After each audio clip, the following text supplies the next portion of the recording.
You're listening to Sensitive Changemakers. This podcast is created for highly sensitive leaders and is designed to support you to embrace your strengths and gifts so you can feel more confident in your own mind and body and live a life with intention, purpose, and more importantly, joy. I'm your host, Kate Carter, a fellow HSP who has a BA Honours degree in education, is a fully trained and qualified professional coach and NLP practitioner, and has over 17 years of teaching and over 3 years of coaching experience supporting highly sensitive people. I believe that you can do anything you want to in this life, but that sometimes the path forward becomes muddy with self-doubt and fear of failure. It's my mission to help sensitive thought leaders peel away the self-doubt and stories holding them back, for them to see their own beauty and strength so they can increase self-confidence and self-trust through thought and embodiment work, and see their path clearly and move forward confidently, living their life with intention and purpose. I would love for you to come and join us. Hello, how are you? I hope, as always, this episode finds you well. I'm actually recording this in the evening, which I don't normally do. I like to do them in the daytime when the kids are at school to ensure that I don't have any interruptions, but today they are in bed and it's a complete unknown, so we will see if we have any interruptions. Fingers crossed we won't, and then they're asleep and we're all good to go, but we shall see. What else have I been doing recently? I went for a solo walk today after quite a busy day because for the first time in ages it was actually quite warm. I would say the sun was out, it was partially out, but it wasn't raining, which is a huge win, especially if you've been in the UK recently. It is just a lot of rain. And as a result, we do have these walking boots. So last year I asked for some walking boots because I love walking, and I was fed up of buying cheap equivalents where I just got wet feet every time we went out. So I'd asked for some decent walking boots. And then I also bought my husband some, and my kids have now got some. So we're a family of proper walking boots. It's quite hilarious. But today I went out in them, and I'm so glad I did, because we live we live in the National Forest. So we literally have a beautiful scenic walk just on our doorstep. And there's a pathway, which is great, but there's also grass and I was going to say kind of muddy. Normally is dry mud. That wasn't the case today. And so I'd gone on the normal pathway and I was like, I just want to go on a bit of an adventure. I felt in the mood to take my walk a little bit longer than I normally do. And so I'd started on the grass and it wasn't too bad. It's like, oh, it's a bit, it's a bit boggy, but it's not too bad. And then I got to the end of kind of the field that I was walking on, and it was just like it was just a mud lake, a mini one, but a mud lake nonetheless. Because you just sunk in it. It was a bit like, it was just, yeah, you just got sucked into it. I've got no other description for it. And I had to go through it because I just, in my head, I was like, I can't turn back and walk all the way across the field again. I'm going to have to walk through this mud lake. So I did. And I was like, oh, it's not too bad. And then I got into this one bit and the mud just went completely over my shoe, over my walking boot. And I was so grateful because I was like, this is disgusting. Kind of fun, but disgusting also. But I cannot feel a thing. Like, it has not gone through to my socks. This is a win. And so I actually quite enjoyed going through and just remembering what it was like to sort of be a bit messy, to be one of those kind of living my inner childhood. Because as a kid, we were very much encouraged to kind of get messy. I was always outside without any shoes on. If you talk to my mum, she will always say that I didn't have very many clothes on either. But I loved being outside. And my dad, because he was a market gardener, he had his kind of land, which I don't know how else to describe it, is land that he owned with kind of plum trees on, and places where he would used to go and grow things like rhubarb, broccoli, just loads and loads of different fruit and veg. And we were used to go out there in the evenings when he used to have to go in, water all of the plants, and we used to run underneath the water and just find like random ponds and do sort of stone throwing and things like that. So it just kind of reminded me of my childhood today.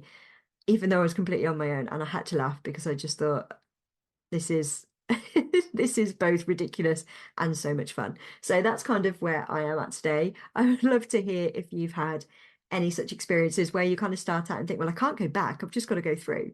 So I would love to hear from you. Anyway, that is not what we're talking about today, but just I think it was just a nice reminder that we do get to be that child sometimes and have a bit of play.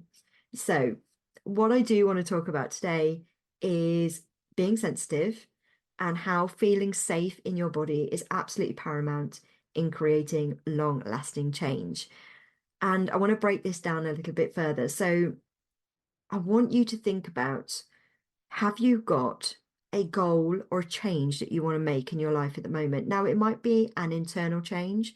It might be that you want to feel less anxious or less overwhelmed, but it equally might be an external change. You might want to change something at work, or you might want um, to feel fitter, or you might want to, if you've got your own business, you might want to go full time. So I just want you to think about a change that you are trying to make at the moment. And I want you to think about how you're getting on with that change. And if you're feeling kind of stuck, like you're taking one step forward and two steps back, then this is for you, this podcast. Please do let me know as I'm going through. If you do have any questions, please just reach out through Instagram, Facebook, my email, and just ask away. And if there's anything I can do to support you on the back of this, again, please do contact me. So I want to split this up. First of all, looking at sensitive people. Now, I've done quite a lot of podcast episodes on being highly sensitive, and I'm not going to go over all of the different characteristics of being highly sensitive because you can go back and listen to those. But I do want to pick up on a few aspects. One of the aspects I want to talk about today is our emotions and feeling deeply, because we really do feel deeply. And I'm not saying that other people don't, it's all a scale. You know, that if you are on the highly sensitive scale, you do tend to feel deeply.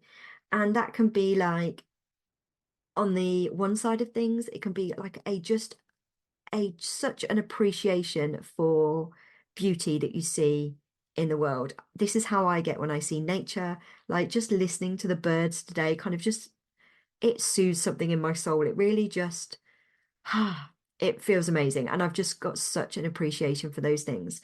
That's how I feel that anyway. I would love to know if you have anything similar. But on the flip side, it can be, we can feel deeply when there's something really sad or kind of upsetting, and we can feel that really deeply. So it's always a double-edged sword. And most people who are highly sensitive have been that way since they were a child. And the thing about growing up as highly sensitive is we have those developmental years. And for most of us, they're those 0 to 7 years where we are very much in download. The prefrontal cortex, that more logical part of the brain, isn't fully on board yet. We are very much that limbic part of the brain, that instinctual part of the brain is very much there. And I'm sure from looking at children that are in your life, whether they're your own or somebody you know, you can really tell how a child is feeling just by the way they're acting and behaving. They very much show exactly what's going on in their head. Those emotions are very much there present for you to see. And you can imagine how somebody who is highly sensitive on top of that, the demonstrations of the emotions that are coming up for them as a child might be really overwhelming for adults around at them at that time. And so there's no shame here, but they may have been told as a kid, you're too sensitive, stop crying, bottle it up, get on with things, stick it out, that type of thing. And that probably came from a really good place. Like they didn't want to see you upset. But what you learned as a highly sensitive child, after you've been told this in different ways over and over again by probably quite a few different people, and not, like I said, not in a kind of horrible way, just in a, for the majority of people, it's you're making them feel uncomfortable and they don't know how to handle that. So please stop, you know? And that's probably what happened. And so you've learned that feeling these feelings as deeply as you were is not a good thing. And so you still feel those feelings, but you learn to not show them. You learn not to give them the importance that they once had. So when you feel an appreciation for something like I do with nature and birds and trees and things like that, you may still feel that. You just don't tell anybody about it, or you just don't show it. And so that's kind of the example there. I hope that makes sense. Plus, if you add on to that, so that's the first layer. We're all about layers today. So that's that first layer. The next layer on top of that is the society we live in, which is very much you take action based on our logical thinking brain. And that, that kind of makes sense, doesn't it? Because your logical brain is amazing. It thinks things through, it solves problems, it does the pros and cons of things. That makes sense. But if you have somebody who's highly sensitive, who's been told over and over again, not consciously, this is very kind of subconsciously that we take these things on, but they've learned that feeling and showing those feelings is not good. It's not okay to show that depth of feeling. Add on to that, you've got this idea that taking action based on logical thinking is what you should be doing.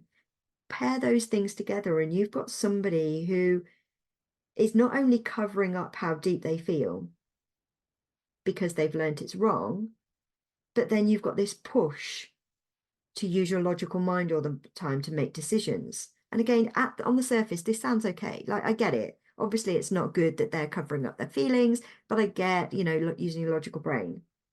But I want you to add a third layer onto this. I want you to appreciate and understand that highly sensitive people are also really deep thinkers and very empathic, and they can veer on the side of people pleasing. And so when you're making a decision, you are discounting your feelings and emotions because you've learned that those are wrong. You are veering towards logical decisions, but then you've got this deep thinking, empathic side of you where you actually start to consume more from other people, and you listen to other people and you take on what they're saying. And you take on so much from other people all of the time, a little bit over here, a little bit over there. You listen to a podcast. I know I can sense the irony already, but you listen to a podcast, you watch a masterclass, for example, and you take on all of this information from other people, and you kind of lose yourself a little bit in the process. Because what happens is you are consuming so much that you've stopped thinking about yourself and who you are and what you actually want. If this sounds like you, I really just want you to kind of pause and to think about how you can consume less and create more. And the creating there is part of that decision making basis that decision making that we've just been talking about there. I want you to actually just kind of pause and think about, okay, I've got this logical part of me that's telling me I should do this and I should do that. I've got these other people out there telling me that I should do this and I should do that. But I still feel that I'm not making headway in my big goal that I'm trying to make. I still don't know how to get there, or I still feel like I'm quite far away from it. What's going wrong? And I really, truly believe that one of the things that we can start to do, if this resonates with you, is start to feel again and actually open that doorway into your feelings and emotions and those bodily feelings as well, and start to allow yourself to feel, to allow your body to actually guide you rather than your mind. Because what I know to be so, so true is that if we allow ourselves to sit with emotions, to sit with how we're feeling, we will get a lot of truth, ideas that help us to move forward that are actually in alignment with what is best for us.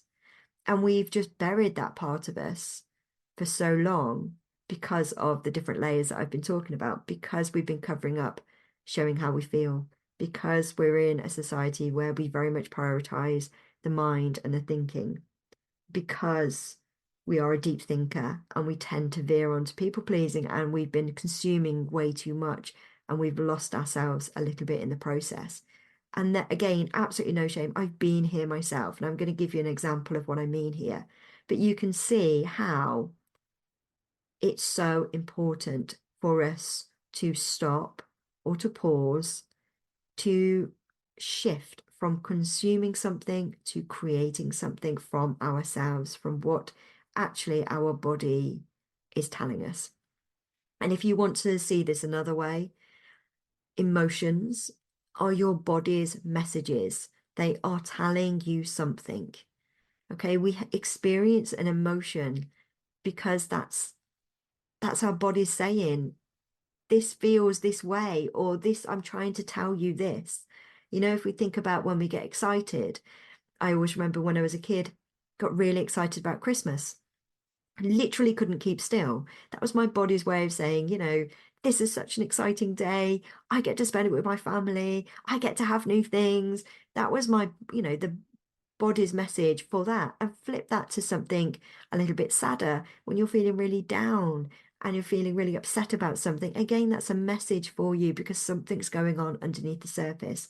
And so one of the biggest things you can actually do to help create change is to pause consumption, to pause consuming other people's information. And again, I know the irony isn't lost on me here, but I'm hoping this helps in order for you to go away and think about this for you. That is what I want anyway. I really want you to take this away and to think about how this applies to you.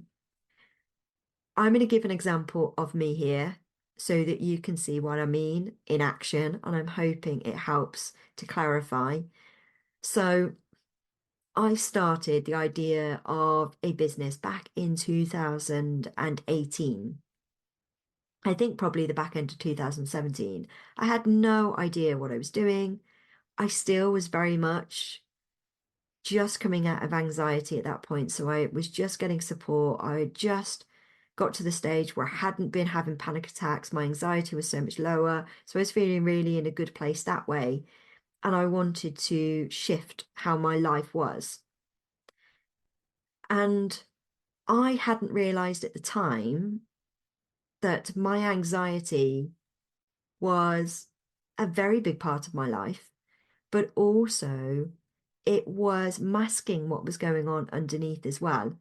So, what I mean by this is once the anxiety had lowered and once the panic attacks had stopped, I didn't see straight away how actually I was doing some of these things without even realizing it.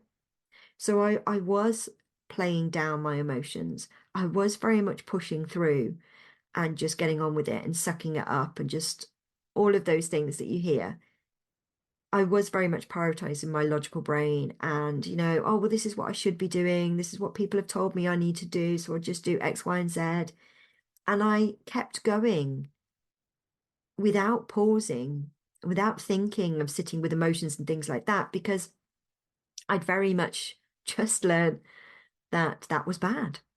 And so I got to a stage, and it took me years at this point, but I got to a stage where I was looking. So I built up my business and I got to a stage where I was having, reasonable success, but it just didn't feel right. And something wasn't clicking into place. Something wasn't working. Something just wasn't feeling 100%. And I still remember to this day going, what is this? What is going on here? And I actually took a break. I took a break from social media. I took a break from everything but serving clients. And I really just looked at what I'm telling you here, what we're discussing here, is just kind of tapping into the body and going, right, okay, what does my body want to tell me? If I really tap into the feelings, now frustration is a big feeling for me. And so just tapping into that frustration and go, okay, what do you want to tell me? What does that frustration want to tell me right now?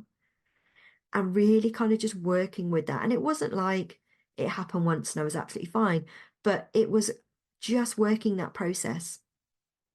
I did it just sort of during my meditation each morning, just kind of sitting with that and allowing it to kind of percolate and just allowing myself, which is really difficult, especially if you're a high achiever as well as highly sensitive and everything else we've discussed, being able to just sit there and surrender to the moment and not expect anything is a really difficult thing to do for some of us. And if you're listening to this thinking, yeah, I am absolutely there with you. I did find it difficult, but it felt like it was really important as well. And so I sat with those emotions. And then I got to a stage where I was like, okay, this feels this decision that I was about to make, and it was a shift in my business, felt really good. It felt like, and it was in alignment with who I was, but there was still some niggly bits. As with everything, isn't there? There's always a few bits where we're like, oh, but what if it doesn't work out? What if I fail? What if I don't make the money, etc. There's always some niggles. And so what I had to do was start to feel safe with those feelings, with those thoughts, with those sticky things.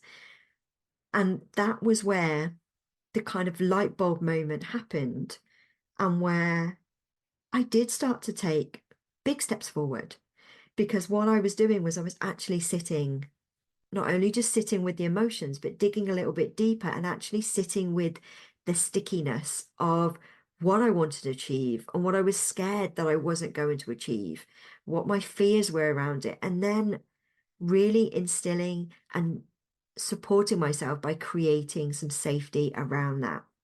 And a lot of people, I'm sure, when they're listening to this, will be like, okay, Kate, fair enough, but how do you create that safety? How do you actually feel safe in your body? What does that look like? And it is frustratingly different for every single person. I can give you my examples, but obviously yours might be very, very different. So for me, the first thing was actually just sitting with emotions, as we've already discussed. That was part of it. Because what we're trying to do here is we're trying to increase our capacity to feel. We're actually creating a very real resilience. And we do that by increasing our capacity to feel and to sit with emotions, especially if they're uncomfortable emotions, because that is what's going to support us with feeling more resilient and being more resilient in difficult situations. And so that was the first part. The second part was anchoring into a really safe feeling. Now, I do this with clients and I've spoken about it before, and I do practice what I preach. So it's very much creating a safe feeling. Now, for some of us, we find this difficult to start off with. And so you might want to latch on to a safe memory to start off with. But the end result is to actually embody that memory. So you embody it. How does it feel in your body? And you get used to, you practice feeling that. Where is the safety in my body? How does it feel when I feel safe in my body?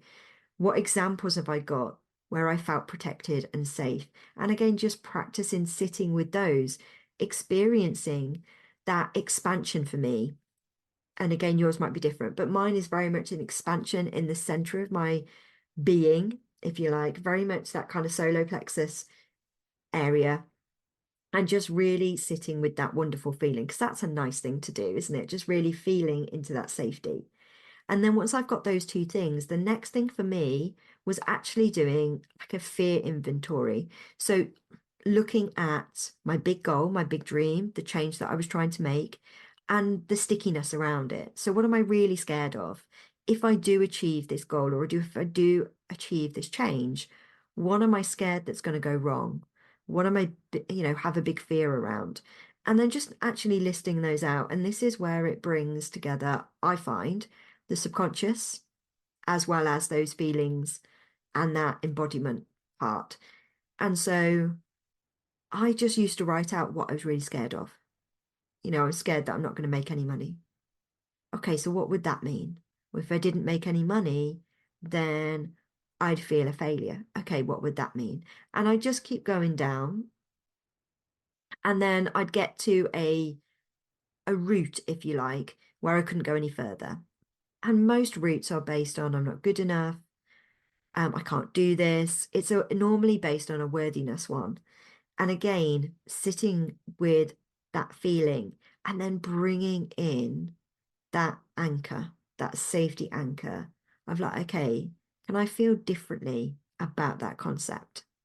Can I feel, can I shift that feeling into, a feeling of safety and knowing that I've got this, and kind of just playing around with that. Again, I purposely use the word play here because I think curiosity is such a wonderful way to view any of this work. Because if we don't have that curiosity, we tend to default to judgment, and judgment is just a surefire way to get you stuck, to get you further stuck. So I love to play with these ideas and just sort of see what comes up. So that's, in a nutshell, very much what I did. The last thing that I did was quite a bodily expression, should I say. So if some of these fears were coming up and I felt into that safety, and maybe something still felt a little bit off, like there was a little bit of fear or there was a little bit of anger or any kind of emotion, I would just move it through my body, get up, maybe stamp my feet, clench my fists, maybe dance a little bit, like physically just actually move around the room. Because, and this is wonderful, the wonderful part of our brains and bodies is the fact that our bodies do remember every kind of mini trauma that we've ever been through, or big trauma as well. But for most of us, hopefully, it's going to be those little traumas. And what I've kind of explained today and what I've talked through today, there are little traumas there. And so our body gets kind of, if it doesn't complete that kind of trauma loop almost. So if you're not allowed to express that fear, that fight, flight, or freeze response, if you're not allowed to kind of complete that, then it kind of gets stuck in your body. And so one of the ways you can do that is actually physically moving it through your body. I may do another podcast just on that in itself, because I think that's a really important, interesting concept, but not one that we have time for today. So at the very root of it, just kind of moving and allowing myself to express some of these feelings and emotions really supported me as well. So I hope that kind of makes sense and explains what I mean when I say feeling safe in the body. Obviously, there are so many more different ways you can do it. Breath work is another good one. I use meditation as well to kind of just support myself through, as we're saying, support myself through some of these kind of ideas and tasks and things. But you may have a different way. And that's the beauty of it, that everybody is very different. Everybody has different needs and everybody experiences things in different ways. But I think the underlying thing that comes through for me, that I've seen for myself and for the others, is that if you are highly sensitive, if you are really trying to make a big change and you're not seeing it, or it just doesn't feel like it's clicking into place for you, I would really look at support around sitting with those emotions and those feelings, and looking at if you can consume less so that you can create more. I hope that makes sense. I think when we talk about these ideas, it can become very detailed. And as a result, sometimes it can lose its potency. So I'm really hoping I've broken it down in a way that makes sense for you, that you can understand where I'm coming from, and that you can understand how you can benefit from this as well. If you have any questions, as I said, please do reach out. And if you're listening to this and you think, actually, I like the way Kate broke it down and I'm not quite sure, but I need, or I want to understand how this would apply to me, please do reach out for a free consultation and we can kind of talk through what it would look like to work together. I am sending you all so much love. I hope that you have a wonderful week, and I'll be back next week. Bye. Thank you so much for listening to this week's episode. If you have any takeaways or any questions, please do reach out to me either through Instagram, LinkedIn or Facebook at Kate Carter Coaching, or you can email me at kate@katecarter.co.uk. I always love to hear your feedback and the things that you have taken from the podcast. If you know of any other highly sensitive people, then please do share this so that I can reach more and support more highly sensitive people to embrace their strengths and gifts. As a thank you, I will pick a winner every month for a free 50-minute coaching session with me. Thank you so much.